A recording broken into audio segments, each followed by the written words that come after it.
Техник технологи хөгжиж, банк санхүүгийн үйлчилгээ захимжиж, захимаар зээл олгох боломжтой төрөл бүрийн аппликейшнууд нэмэгдэх хэрээр захим залилангийн хэрэгүүд өсжээ. Иргэд захим орчинд тавигдсан зээлийн эрх сэргээн, эрх нэмэгдүүлж өгнө гэсэн зар мэдээлэлд итгэж, бусдад төлбөр мөнгө хувийн мэдээлэлээ өгснөөр захим залиланд өртөж хохирч байна.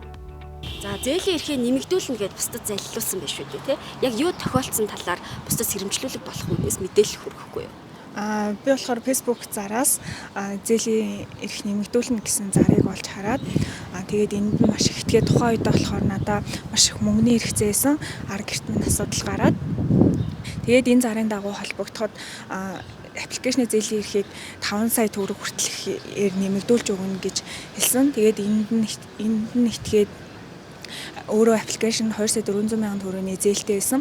Уг зээлээ дараад 5 сая төгрөгийн зээлийн эрхтэй болгуулахаар аппликейшныхаа нэвтрэх нэр нууц үг өгсөн. Тэгээд тухайн үнэтэй холбоо барьж чадаагүй. Тэгээд аппликейшн руугаа нэвтрээд ороод харахад миний нэр дээр дахиад 2 сая 400 мянган төгрөгийн зээл авагдсан байсан. Тэгээд би ингээд хүнээс мөнгө зээлээд арцсан байсан. Дахиад аппликейшнд өөрийнхөө нэр дээр 2 сая 400 мянган төгрөгийн зээлтэй болчоод одоо энэ зээлийг нь би өөрөө дараад явж байгаа.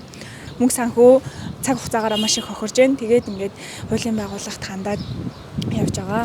За тус прокурорын газар бол жилд 8000 гаруй хэрэг танилттай ажилладаг. За үүнээс 43% нь заллах гэмтэрэг эзэлж байгаа. За заллах гэмтэрэг дундаа захим хэрэгсэл ашиглан заллж байгаа гэмтэрэг бол мөн дийлэх хувь нь эзэлж байгаа юм.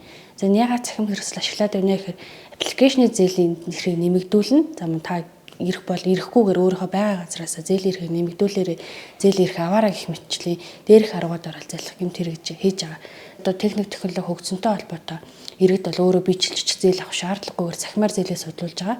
За гэхдээ энэ зээлийг судлуулахад иргэдийн зээлийн хэмжээг бол Монгол банкны ерөнхийлөгчийн баталсан үүрэг орлогын харьцааг тооцоо гаргачлалын дагуу иргэдэд олох зээлийн хэмжээг тогтоодгоо.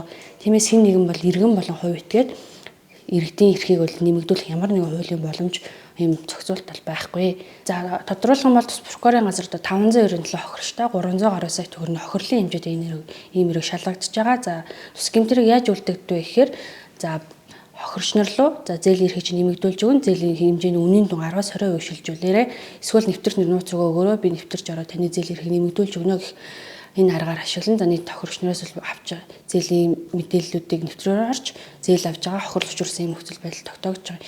Иймээс иргэдэд анхааруулж хэлгээд хэн нэгэн итгээд хэн нэгэн иргэн болон хуулийн итгээд таны зээлийн эрхийг нэмэгдүүлэх боломж байхгүй. Иймээс та бүхэн өөрийн хувийн мэдээллээ бусдад алдахгүйгээр заллах гэмтэргийг хохирч болохгүй байхыг уриалж байна.